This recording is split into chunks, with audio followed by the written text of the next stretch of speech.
Shalom teman-teman.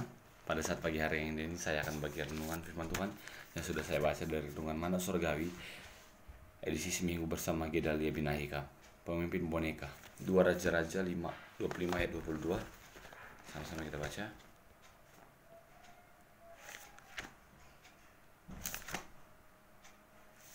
Raja-Raja 25 ayat 22.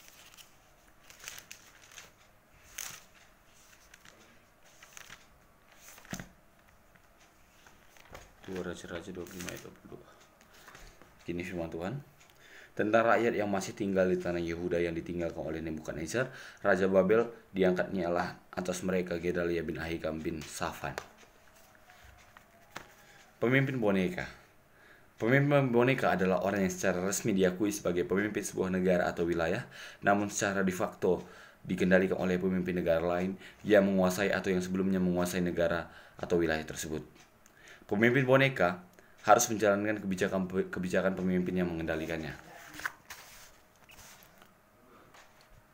Saat itu kerajaan Yehuda diserang oleh dan dikuasai oleh kerajaan Babel. Raja serta sebagian besar rakyatnya diangkut ke Babel, yang dikenal dengan istilah pembuangan ke Babel. Artinya, wilayah kerajaan Yehuda kemudian menjadi wilayah di bawah kendali kerajaan Babel dan dijadikan sebagai salah satu provinsi dari Babilonia Raya. Untuk kelancaran jalannya pemerintahan dan administrasi di kerajaan Yehuda, maka diangkatlah seorang pemimpin, yaitu seorang gubernur. Raja Babel berkenan kepada Gedalia bin Ahikam dan mengangkatnya menjadi gubernur wilayah Yehuda. Ayah Gedalia, Ahikam, adalah orang yang mendukung dan melindungi Yeremia ketika para pangeran bersumpah untuk kematiannya. Dikatakan dalam Yeremia 26 ayat 4. Besar kemungkinan bahwa ditunjuknya Gedalia bin Ahikam menjadi gubernur adalah atas saran Yeremia, yang berarti menyingkirkan saingan yang paling berpengaruh di istana Nebukadnezar, yang berarti menyingkirkan saingan beratnya, yaitu orang-orang Kasdim, yang mana orang-orang Kasdim adalah orang-orang yang paling berpengaruh di istana Nebukadnezar. Namun, tetap saja Gedalia bin Ahikam adalah seorang pemimpin boneka, dan yang mengendalikannya adalah Raja Nebukadnezar. Pada umumnya, orang memandang pemimpin boneka secara negatif. Biasanya rakyat kurang begitu percaya kepada pemimpin boneka. Mereka lebih sering curiga. Jangan-jangan semua akan diserahkan kepada Raja Babel. Jangan-jangan kita hanya diperas saja dan keuntungan diberikan kepada Raja Babel.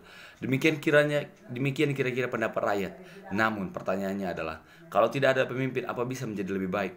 Bukankah Gedalia bin Ahikam adalah orang baik, sekalipun kemudian menjadi pemimpin boneka? Matthew Henry menjelaskan, Raja Babel mengangkat Gedalia, salah satu dari mereka, dan untuk menjadi gubernur dan pelindung mereka yang di bawahnya. Orang yang sangat baik dan orang yang akan melakukan yang terbaik. Artinya, sekalipun Gedalia bin Ahikam adalah pemimpin boneka, tetapi dia orang baik yang pasti akan berbuat yang terbaik bagi kepentingan rakyat yang dipimpinnya. Intinya, keberadaan Gedalia bin Ahikam sebagai pemimpin boneka di wilayah Yehuda telah merupakan sesuatu yang menguntungkan bagi rakyat Yehuda yang ditinggal oleh Nebukadnezar, tidak diangkut ke Babel. Ada baiknya kita melihat seseorang bukan dari status atau posisinya, tetapi dari pribadinya. Kalau dia orang baik, bukankah kita harus menerimanya? Di sisi lain, apapun status atau posisi kita, jadilah orang baik yang senantiasa menunjukkan kebaikan. Sebab kita bisa menjadi berkat bagi sesama dengan perbuatan kita, bukan dengan status atau posisi kita. Doa.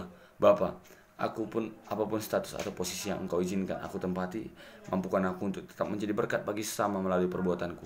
Dalam nama Tuhan Yesus aku berdoa. Amin.